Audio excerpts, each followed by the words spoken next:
So, I know you guys are curious about what this thing is. That's in the background while I showed you the Kongfeng GB Boy. This is my very own Raspberry Pi game station, portable game station. Well, it's not very portable. As you can see, it's about 3 inches thick, about 6 inches long, and about 4 inches wide.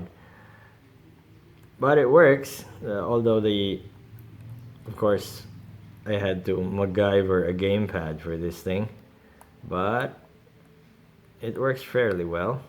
I have GBC games, the original DMG games. I have MS-DOS games, surprisingly, but they don't. I haven't configured the keypad yet to work for those.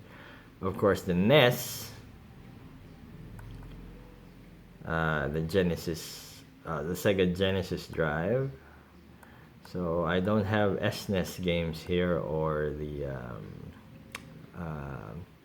Super Famicom games. But I do have games here that I like, especially for the Game Boy and the original NES. I didn't have the original NES. What I had was the Famicom, which played the same games. So I have a few games here. I did own not all of the games here. Surprise. I did own a few. I had 1942, Adventure Island, Battle City, of course, that came free with the Famicom. Circus Charlie, I had this. I had Contra, Double Dribble, Elevator Action, and of course, a classic Galaga that my father and I used to play. So, I configured it in a way that it uses an LCD screen which you plug directly to the Raspberry Pi, which is this one. My battery pack is actually a stripped down power bank, as you can see here. Charging port, power indicator, on off switch. There's no built-in speaker, but I do have a working headphone jack. So I can only, if you want sound, you have to use a headphones for this, but I play it pretty much silent because I don't want to disturb anyone. And I don't want to draw attention to myself lugging around this thing, which looks like a freaking remote control for a bomb.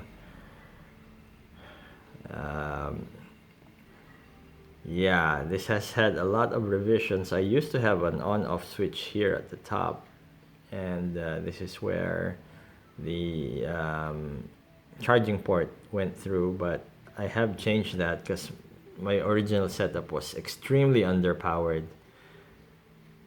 It worked well, but this one works better. So, as for the Raspberry Pi, I have the Raspberry Pi B Plus, I think. This is first generation Raspberry Pi. It's slow, but it works well for the games that I am familiar with. No, this cannot emulate PS1 games. It's too underpowered. I think it can handle SNES, but I haven't tried. There is no way I can efficiently play SNES games with this gamepad that I made for this thing. I'm not gonna tell you how I made it. I'm just happy that I was able to. There are a lot of resources online where you can make better versions of this thing. My intention was to make a portable gaming station or a portable handheld gaming platform that wouldn't break the bank. So what I did buy was the Raspberry Pi, the SD card, which is conveniently located there, and the screen. Those are the most expensive things I bought for this thing. The box, this is a hobby electronics case box that I bought a decade ago. The buttons I stripped out from a photocopy machine. Would you believe it? Yes, a destroyed photocopy machine. I got the keypad out and desoldered the buttons and reused them here. This is just a hobby prototype proto board. Yeah. The controller is actually USB. It's directly soldered to one of the ports here, so I'm wary about plugging in anything on that. The network port, I had to have that because that's the only way I could be able to update the games on this thing, is to plug it directly on the network and access the network drive on this thing. So standard buttons, up, down, left, right, A, B, X, Y, if I'm not mistaken.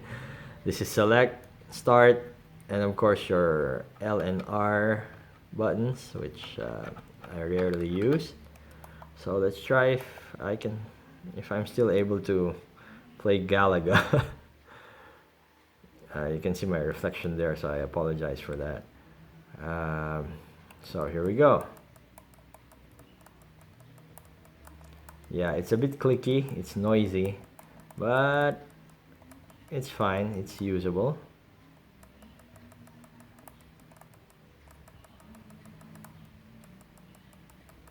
I used to play this hours on end with my father. During the summer days, we weren't allowed to play any video games during school days, so I would play till my fingers got sore during the summer days when there were no classes. Yeah. I think this is the part where I need to get captured, which I don't think will happen anymore because there are only two. Oh! Oh! I forgot that. I forgot that the enemy can... Oh, what do you know? Yeah, on the second stage you have to have yourself captured because the stage coming up is the challenging stage. Oh no! Very bad. Very bad. So, I'm not gonna show you how I do in the challenging stage. That's just terrible. So we'll just put this aside. The controls for exiting a game are quite not user-friendly, so I'm the only one who knows how to use it, probably. So there you have it, my Raspberry Pi handheld game console. So I hope you enjoyed that, and have a good day. Once again, enjoy.